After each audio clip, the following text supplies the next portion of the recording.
Electric field, कल हमने electric field के बारे में पढ़ा था। इलेक्ट्रिक फील्ड के बारे में पढ़ने का मतलब केवल इतना ही है कि आप चार्ज के इन्फ्लुएंस का पता कर रहे थे। अगर चार्ज का इन्फ्लुएंस है तो फील्ड है, नहीं है तो नहीं है।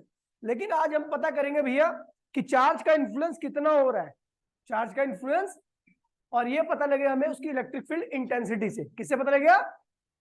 देखिए इलेक्ट्रिक फील्ड में हमने केवल इतना पता किया था किसी चार्ज का इन्फ्लुएंस है या नहीं है। होगा तो इलेक्ट्रिक फील्ड है और नहीं होगा तो इलेक्ट्रिक फील्ड, ठीक है, केवल दो बातें होंगी। अब यहां पर कितना होगा, मतलब इंटेंसिटी की बात हो रही है, ठीक है भैया। तो अब कितना होगा ये पता करने के लिए हमने क्या लिया, एक टेस्ट चार्ज लिया। क्या लिया? टेस्ट चार्ज लिया, उसको रख दिया सोर्स चार्ज के पास में, ठीक है। अगर उसके ऊपर ज्यादा इफेक्ट हो रहा है सोर्स का, तो इसका मतलब सोर्स की फील्ड वहां पर क्या है, स्ट्रॉन्ग है, तभी उसके ऊपर क्या हो रहा है, ज्यादा इफेक्ट हो रहा है। और अगर उसके ऊपर कम इफेक्ट हो रहा है, इसका मतलब सोर्स की फील्ड वहां पर कम है। तो अगर टेस्ट चार्ज पर ज्यादा फोर्स लग रहा है तो इसका मतलब सोर्स की इलेक्ट्रिक फील्ड क्या है, ज्यादा है। और टेस्ट चार्ज पर अगर कम फोर्स लग रहा है तो इसका मतलब सोर्स की फील्ड क्या वहां पर, कम है। तो बस नॉर्मली क्या है भैया, इलेक्ट्रिक फील्ड इंटेंसिटी कुछ और नहीं, ये फोर्स है। क्या है ये? जो कि कौन एक्सपीरियंस करता है, test charge. Electric field intensity कुछ और नहीं, क्या है ये, फोर्स है। कौन एक्सपीरियंस करता है, किसकी वजह से, समझ गए? तो अब देखिए भैया नॉर्मली इसकी डेफिनेशन क्या होगी। तो फोर्स एक्सपीरियंस, टॉपिक का नाम है electric field intensity, electric field intensity, ठीक है। ध्यान दीजिए, कोई लिखेगा नहीं, पहले समझ लीजिए इसको, ठीक है। Force experience by test charge, test charge जो कि क्या है भैया, हम किससे लिखते हैं टेस्ट चार्ज को, क्यू नॉट से। और यहां पर ध्यान रखना, क्यू नॉट की वैल्यू आपको क्या लेनी है, जब भी आप इलेक्ट्रिक फील्ड इंटेंसिटी को डिफाइन करोगे तो क्यू नॉट कितना होना चाहिए भैया, 1 कूलम के बराबर। क्या होना चाहिए?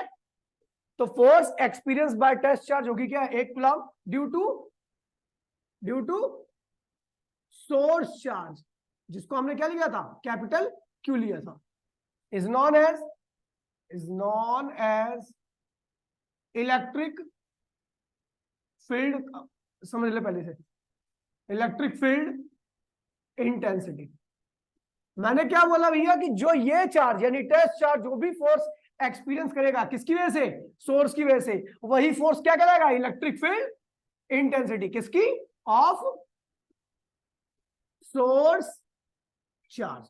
दोबारा बोल रहा हूं मैं, कौन फोर्स एक्सपीरियंस कर रहा है, टेस्ट चार्ज, किसकी वजह से, सोर्स की वजह से। तो वही फोर्स क्या कहलाएगा, इलेक्ट्रिक फील्ड इंटेंसिटी। किसका? सोर्स का। बात समझ में ही नहीं। और ये ध्यान रखना कि electric field intensity, electric note में है ये, इलेक्ट्रिक फील्ड, फिर लिख रहा है, मना कर रहा हूं फिर भी लिखे जा रहा है, electric field intensity is directly equal to force experience by q nought, यानी टेस्ट, मतलब कह रहे हैं कि अगर ये क्यू नॉट ज्यादा फोर्स एक्सपीरियंस करेगा तो सोर्स की इलेक्ट्रिक फील्ड इंटेंसिटी क्या होगी, ज्यादा होगी। और q not come force experience करेगा तो सोर्स की इलेक्ट्रिक फील्ड इंटेंसिटी क्या होगी, कम होगी, एंड वाइस वर्सा। कैसे? ठीक है भैया।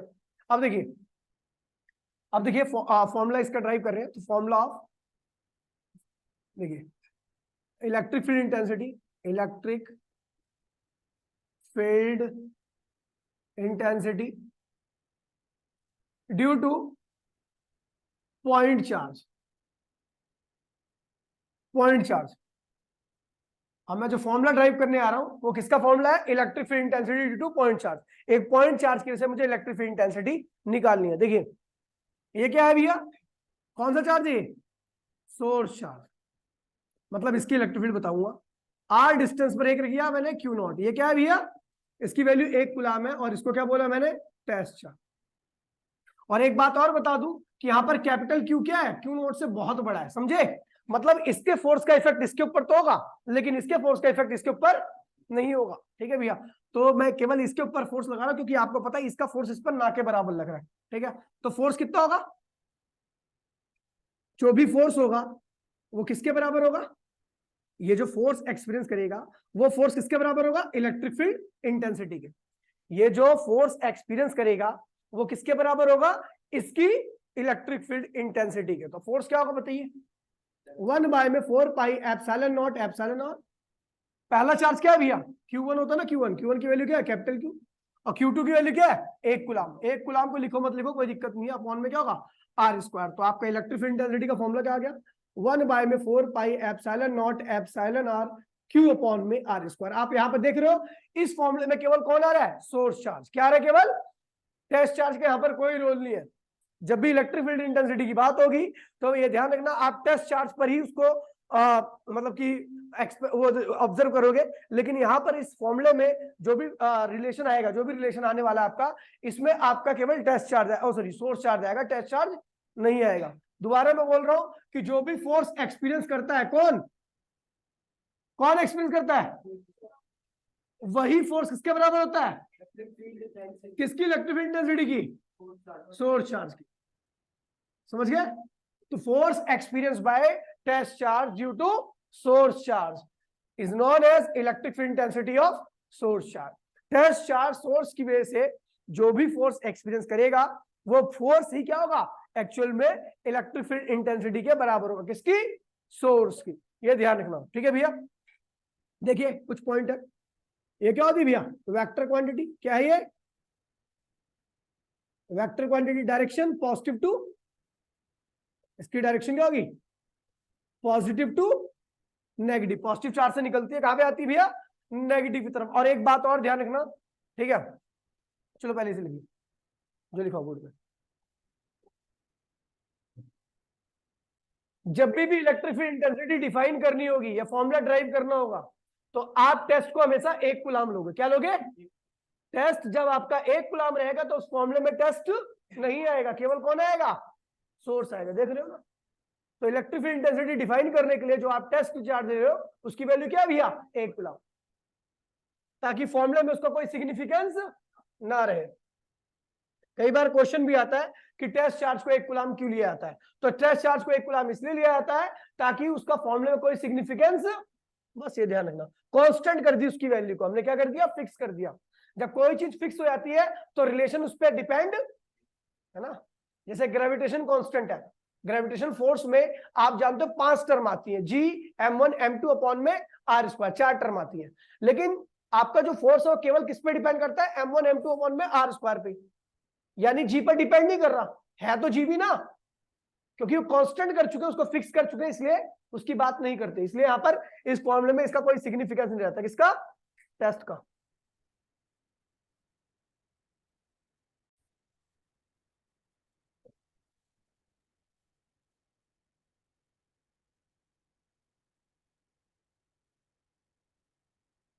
अब देखिए भैया, कोई करेगा नहीं, समझिए, उसके बाद लिखने का टाइम बहुत ज्यादा होता है। Relation in between, relation in between लिखने लगा, देखो क्या तुरंत लिखने लगा। मैं फिर मैं बोलूंगा उल्टा सीधा, रख दे। Relation in between electric field intensity and electric force, इनके बीच का रिलेशन करना है अपने को, ठीक है भैया। इलेक्ट्रिक फील्ड इंटेंसिटी और इलेक्ट्रिक फोर्स का बहुत क्वेश्चन आते हैं, जब तक ये रिलेशन नहीं मालूम होगा तब तक आप अच्छे लेवल का क्वेश्चन नहीं कर पाओगे। देखिए क्या है, बड़ा सिंपल सा है। ये क्या है, सोर्स चार्ज, ये क्या है, और ये क्या है, टेस्ट चार्ज। लेकिन इस बार इसको 1 कूलम नहीं ले रहा मैं, इसको 1 कूलम नहीं ले रहा, लेकिन ये बता दे रहा हूं कि कैपिटल क्यू नोट से क्या बहुत बड़ा है, ठीक है। तो मतलब इसका फोर्स इस पे लगेगा, इसका फोर्स इस पे नहीं लगेगा। तो फोर्स कितना लग रहा है, 1 बाय में 4 pi epsilon nought epsilon r q, और क्यू नॉट और दूरी कितनी भैया, आर स्क्वायर, ठीक है। अगर मैं देखूं तो ये एक्चुअल में है क्या, इलेक्ट्रिक फील्ड इंटेंसिटी। ये क्या है, ये, इसको अगर इसे भूल जाओ क्यू नॉट को, तो ये है क्या, इलेक्ट्रिक फील्ड इंटेंसिटी का फॉर्मूला ना। तो आप देखोगे F इक्वल्स टू में E इंटू में क्यू नॉट। इसका मतलब ये हो गया कि अगर कोई चार्ज क्यू चार्ज ई इलेक्ट्रिक फील्ड के अंदर प्लेस्ड है तो उसके ऊपर लगने वाला फोर्स क्या होगा, ये होगा। क्वेश्चन देता हूं छोटा सा इसके ऊपर, ठीक है, खैर कोई खास क्वेश्चन नहीं है, कि if a charge q nought equals to में या क्यू इक्वल्स टू में 10 coulomb placed in uniform electric field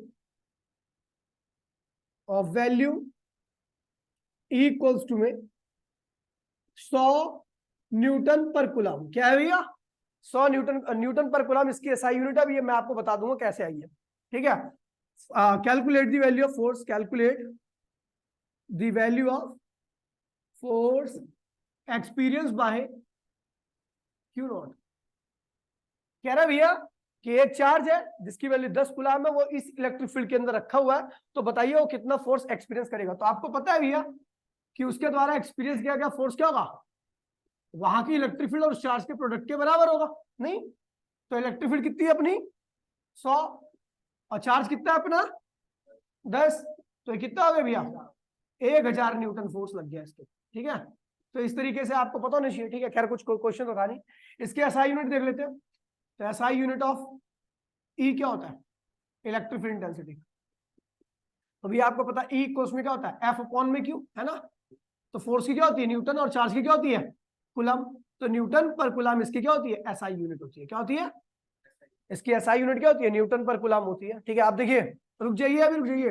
vector form क्या आ रही है भैया, वेक्टर फॉर्म। तो जब भी वेक्टर फॉर्म करनी होगी ना, ध्यान रखना पॉजिटिव चार्ज लेके चलोगे। क्या लोगे चलोगे पॉजिटिव चार्ज। तो देखिए एक हमारा ये हमारे पास क्या है पॉजिटिव चार्ज है, क्या है ये, तो इसकी इलेक्ट्रिक फील्ड क्या लाइन क्या होगी, बाहर की तरफ निकलेगी, है ना। बाहर की तरफ चारों ओर से बाहर की तरफ निकलेगी ना हर जगह से। तो क्या बनेगा एक स्फीयर बनेगा। क्या बनेगा, देखिए इलेक्ट्रिक फील्ड लाइन ये चार्ज ऐसे ही नहीं छोड़ेगा, हर जगह से छोड़ेगा, जितनी ऑल पॉसिबल डायरेक्शन है 3D में हर जगह पे छोड़ेगा। अगर कोई चीज से किसी पॉइंट से हर जगह से चारों ओर इलेक्ट्रिक फील्ड लाइन निकल रही है, तो क्या बनता है आपका एक स्फीयर बनता है। क्या बनता है, तो ये क्या है स्फीयर की, मुझे इस पॉइंट पर चाहिए इलेक्ट्रिक फील्ड, तो ये क्या है इस स्फीयर की रेडियस है। क्या है ये, चारों ओर इस रीजन में ऐसी तो बनेगी, ये स्फीयर बन गया, यहां से भी निकलेगी, यहां से भी, ऐसी भी, ऐसी भी, आगे से पीछे से भी, समझ गए। तो इलेक्ट्रिक फील्ड जो भी आएगी वो क्या है वेक्टर क्वांटिटी। तो उसके पास मैग्नीट्यूड क्या होगा ई, और डायरेक्शन किसकी डायरेक्शन में जा रही है इलेक्ट्रिक फील्ड, रेडियस की डायरेक्शन में। अब रेडियस की डायरेक्शन क्या है बाहर की तरफ है ना, तो इलेक्ट्रिक फील्ड वेक्टर क्वांटिटी है, उसके पास मैग्नीट्यूड क्या रहेगा ई, और डायरेक्शन किसकी लोगे आप रेडियस की, किसकी लोगे। दोबारा बोल रहा हूं भैया इलेक्ट्रिक फील्ड पॉजिटिव के, जब भी आपको वेक्टर फॉर्म लिखनी होगी तो आप पॉजिटिव चार्ज लोगे। क्या लोगे, और पॉजिटिव चार्ज से इलेक्ट्रिक फील्ड क्या होती है बाहर की तरफ निकलती है। क्या निकलती है, अगर नेगेटिव चार्ज लेते हो तो यहाँ पर क्या लगाते हैं माइनस आर कैप, क्या लगाते हैं। लेकिन आप पॉजिटिव चार्ज ले रहे हो तो पॉजिटिव चार्ज से इलेक्ट्रिक फील्ड क्या होगी बाहर की तरफ निकलेगी। हाँ अरे बता रहा हूं कि रेडियस की उल्टी डायरेक्शन में इलेक्ट्रिक फील्ड लेता था।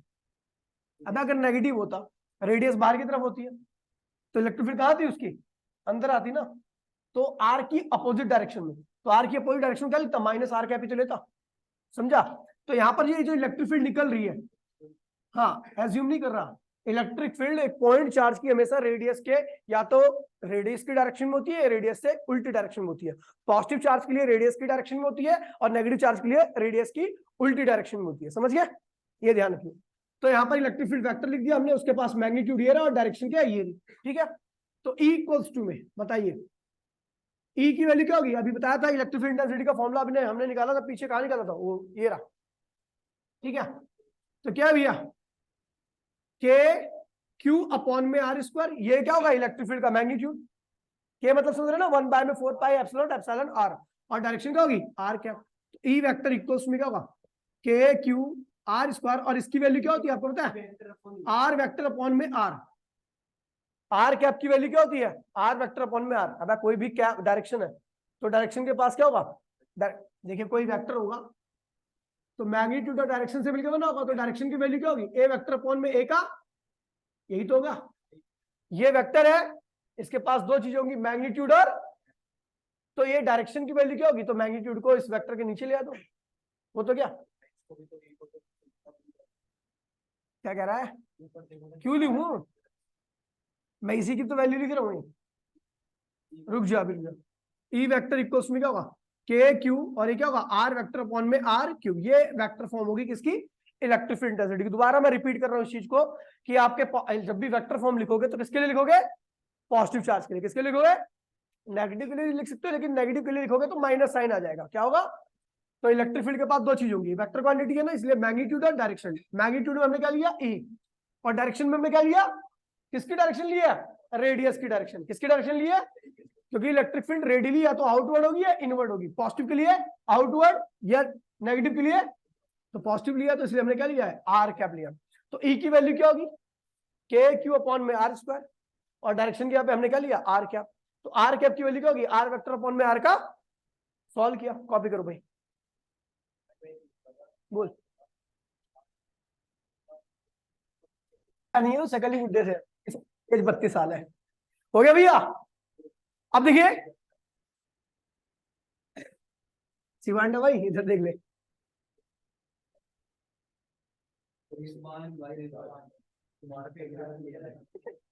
देखिए भैया। अब बात करता हूँ भैया मैं principal of superposition electric field intensity. बहुत सिंपल है, जैसे हमने उसमें किया था वैसे रिवीजन एक तरह से आपके, ठीक है भैया। तो principle of super position in electric field intensity, electric field intensity. Electric field intensity में आपको प्रिंसिपल ऑफ सुपरपोजिशन अप्लाई करना, ध्यान दीजिए, बहुत आसान है। एक रख दिया हमने, क्या रख दिया, ये टेस्ट चार्ज, क्या रख दिया, इसके आसपास रख दिया हमने सोर्स चार्ज। बहुत सारे चार्ज है, मैं 2 ही बना रहा हूं, वरना डायग्राम बहुत ज्यादा अजीब बन जाएगा। तो ये इसके ऊपर फोर्स लगाएगा। अच्छा, इसकी पोजीशन क्या ली है मैंने, R1, और इसकी क्या ली है, R0, ठीक है। तो ये इसके ऊपर फोर्स लगाएगा, लेकिन जिसके ऊपर फोर्स लगा रहा है वो क्या है, 1 कूलम का चार्ज है, क्या है ये। तो ये जो भी फोर्स लगाएगा वो किसके बराबर होगा, इसकी इलेक्ट्रिक फील्ड इंटेंसिटी के। तो इलेक्ट्रिक फील्ड इंटेंसिटी क्या होगी, F1। इसके द्वारा इस पर लगाए गए फोर्स के बराबर इसकी इलेक्ट्रिक फील्ड इंटेंसिटी होगी।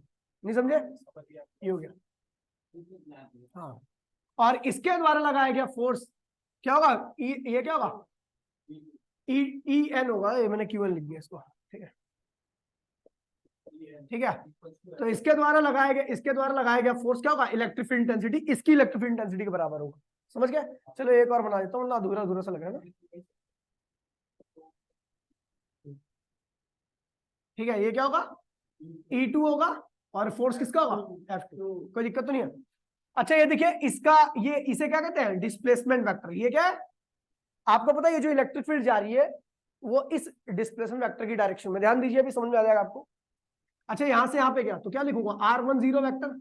यहां से यहां पे गया, ये इलेक्ट्रिक फील्ड यहां से यहां पे आ रही है, तो क्या होगा R20 वेक्टर, और इसे क्या लिखूंगा, RN0 वेक्टर। कोई दिक्कत तो नहीं है। और हर वेक्टर के पास 2 चीज होती है, क्या होता है, मैग्नीट्यूड, दूसरी तो मैग्नीट्यूड क्या होगा, R10 मैग्नीट्यूड, डायरेक्शन क्या होगी, R10 क्या। ऐसे इसके पास क्या होगा, मैग्नीट्यूड क्या होगी, R20। मैग्नीट्यूड का मतलब दूरी, मैग्नीट्यूड का मतलब, और डायरेक्शन का मतलब ये, मैग्नीट्यूड का मतलब ये, और डायरेक्शन का मतलब ये, R20 का। इसका मैग्नीट्यूड क्या होगा, RN0, और डायरेक्शन क्या होगी, RN0 का। कोई दिक्कत तो नहीं है, समझ गए। तो अब कह रहे हैं ये E1 की वैल्यू क्या होगी, E1 की, तो आपको पता है, सिंपल है। मैग्नीट्यूड क्या लेंगे, KQ1, और दूरी क्या है भैया, R10 स्क्वायर। दूरी ये लोग है ना, दूरी, कोई भी वेक्टर होता है उसके पास मैग्नीट्यूड होता है। डिस्प्लेसमेंट वेक्टर की बात कर रहा हूं, किसकी बात कर रहा हूं, डिस्प्लेसमेंट वेक्टर की बात कर रहा हूं।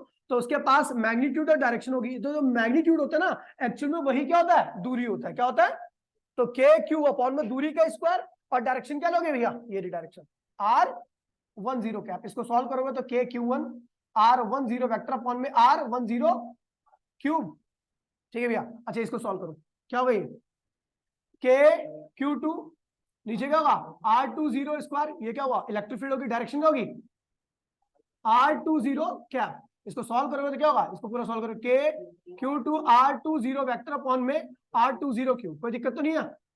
KQN RN0 square, RN0 vector, इसको सॉल्व करोगे तो क्या आएगा, KQN RN0 वेक्टर अपॉन में RN0 क्यूब। कोई दिक्कत तो नहीं है। अब देखिए भैया, तो according to principle of superposition, क्या कहता है, total electric field, total force या टोटल इलेक्ट्रिक फील्ड, क्योंकि भैया चार्ज 1 कूलम का है, तो फोर्स जो भी एक्सपीरियंस करेगा वही क्या होगा, कुल फोर्स जो भी एक्सपीरियंस करेगा किसके बराबर होगा, इलेक्ट्रिक फील्ड इंटेंसिटी के। मैंने बोला ना, चार्ज जब 1 कूलम हो तो जो भी फोर्स एक्सपीरियंस करता है वो क्या होता है, इलेक्ट्रिक फील्ड इंटेंसिटी के बराबर होता है। तो हम कहेंगे भैया टोटल इलेक्ट्रिक फील्ड इंटेंसिटी क्या होगा, E1 plus E2 plus dot dot dot dot dot EN। तो सबको जोड़ा, देखिए E1 की वैल्यू तो अपने को पता ये रही, E2 की वैल्यू ये रही और En की वैल्यू ये रही, सबसे k कॉमन ले लीजिए। तो क्या होगा बेटा, Q1 R10 वेक्टर अपॉन में R10 Q2 R20 vector upon में R20 Q, ऐसे ही ये होगा आपका Qn Rn0 वेक्टर अपॉन में Rn0। कोई दिक्कत तो नहीं भैया, ये हो गया प्रिंसिपल ऑफ सुपरपोजिशन। अब इसका मीनिंग क्या है, यहां पर देखिए मैं बता रहा हूं, total electric field intensity is the vector sum of all field present at any point। कह रहा है total field intensity at any point, किसी भी पॉइंट पर अगर आपको कुल फील्ड इंटेंसिटी निकालनी है तो आप क्या करोगे, is the vector sum of total all field present at any point. मतलब अगर आप किसी भी पॉइंट पर कुल फील्ड निकालना चाहते हो तो जितनी भी फील्ड है उनका क्या करोगे, वेक्टर सम करोगे। वेक्टर सम का मतलब क्या होगा, E1 प्लस E2 प्लस, ठीक है। अब इसमें कुछ बातें बता रहा हूं, नोट में लिखना, ठीक है भैया, नोट में इसे 1 मिनट कॉपी करो। कितना टाइम है अपने पास, काफी टाइम है, जल्दी करो।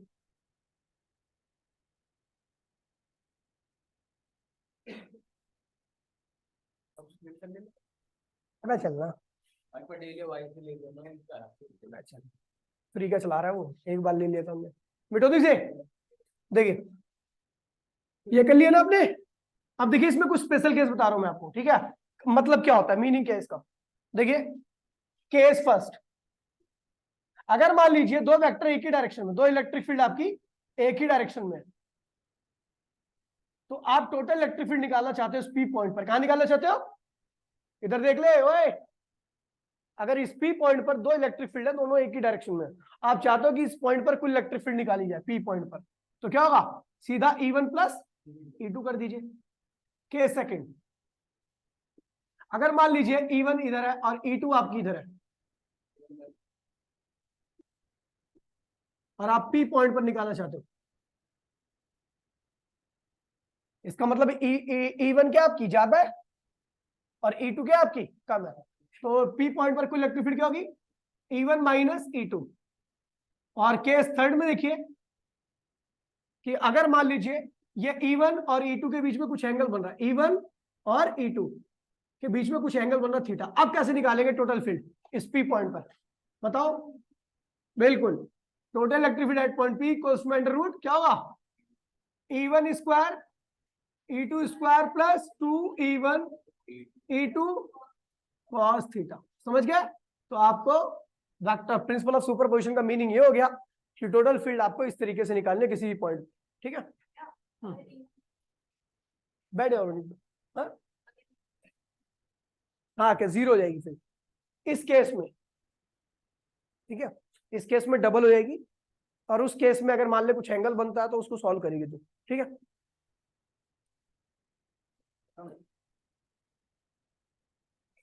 कॉपी करो।